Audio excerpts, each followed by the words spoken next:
Гордый Юргис, ты похитил ветер, ветер у меня.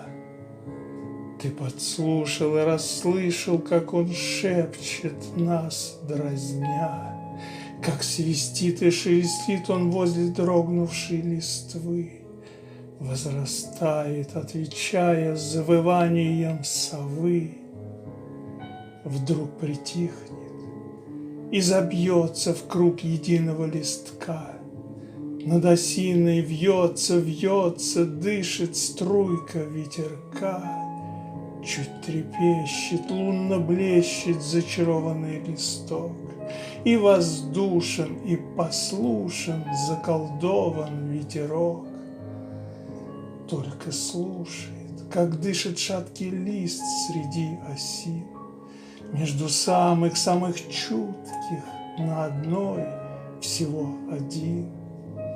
Лист сорвался, покачнулся и умчался далеко. Ветерок им насладился, бросил дальше, как легко. Веет, млеет, цепенеет странным шорохом в сосне, зашуршит на сучьях старых, страшно травам в тайном сне. Над седыми пустырями зашептал он, как колдун. Вот затрясся и понесся хохот, стоны, звоны струн. Вспышки светов, двух поэтов, бледных скальдов он нашел. Очертания всех предметов изменил и обошел. Шепот ветра гордым ведом, вещий ветер близок им.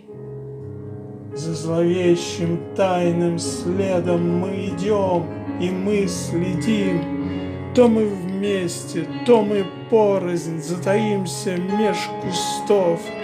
Брат, соперник, враг, помощник, два волхва созвучных снов. Ветер с нами, он с землею, небесами нас ведет. К одному, смеясь, приникнет, свистнет, крикнет и вперед. Не всегда ж мне быть с тобою, если властен и другой. Звонкий хвои в летнем зное, звонко влажен вал морской. В смерти, в жизни, я в отчизне. Дальше, дальше миг не ждет. Тот же дважды я не буду больше, меньше, но вперед.